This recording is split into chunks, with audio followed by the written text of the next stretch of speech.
रात के अंधेरे में आसमान की तरफ चमकते लातादाद तारों को देखकर एक ख्याल तो हम सबके जहन में आता है कि क्या हम इस यूनिवर्स में अकेले हैं? क्या इन लाखों करोड़ों सितारों और प्लैनेट्स में से कोई एक भी ऐसा नहीं है जिसमें अर्थ की तरह जिंदगी पाई जाती हो? अगर एक पल के लिए ये मान भी लिया जाए कि इस यूनिवर्स में सिर्फ अर्थ ही है जहाँ पर जिंदगी पाई जाती है, तो ये बात भी इंसानी जहन कबूल नहीं करता। और फिर ये ख्याल आता है कि अगर वाकई जिंदगी सिर्फ अर्थ पर ही है तो फिर इन करोड़ों चमकते तारों का आखिर मकसद क्या है? जेम टीवी की वीडियोस में एक बार फिर से खुशामदीद। नाजरीन, यही वो सवालात हैं जिनके जवाब जानने के लिए हम इंसान मुसलसल जुस्तजू कर रहे हैं और अभी तक अरबों डॉलर भी खर्च कर चुके हैं।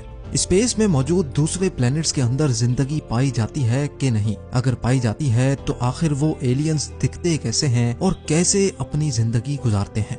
ये जानने के लिए नासा ने सबसे पहले चांद पर जाने का फैसला किया, क्योंकि चांद ही वो वाहिद सैयारा था जो अर्थ के सबसे ज्यादा करीब था।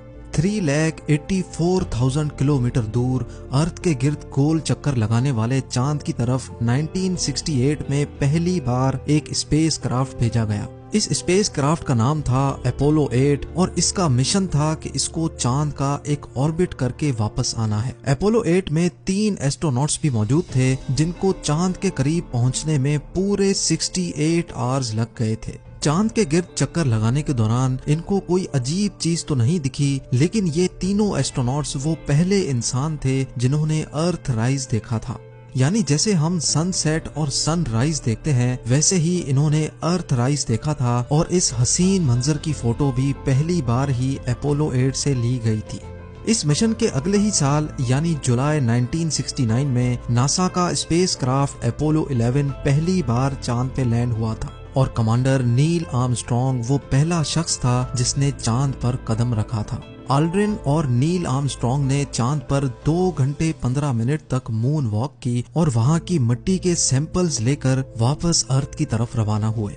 नासा का कहना है कि क्योंकि चांद पर ना ही हवा चलती है और ना ही वहां ऑक्सीजन है, इसी वजह से आज भी वहां एस्ट्रोनॉट्स के जूतों के निशानात मौजूद हैं।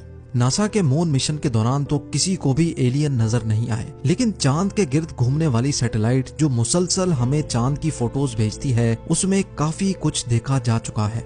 एलियन रिसर्चर स्कॉट सी वेयरिंग का मानना है कि नासा की तरफ से पब्लिश की जाने वाली चांद की फोटोज में ऐसे कई स्पॉट्स देखे गए हैं जहां अंडरग्राउंड एलियंस के होने का खदशा है। उन्होंने नासा की तरफ से पब्लिश की जाने वाली फोटोज में चांद पर एक ऐसे स्पॉट की निशानदेही की जिसमें एक अजीबो गरीब किस्म की बिल्डिंग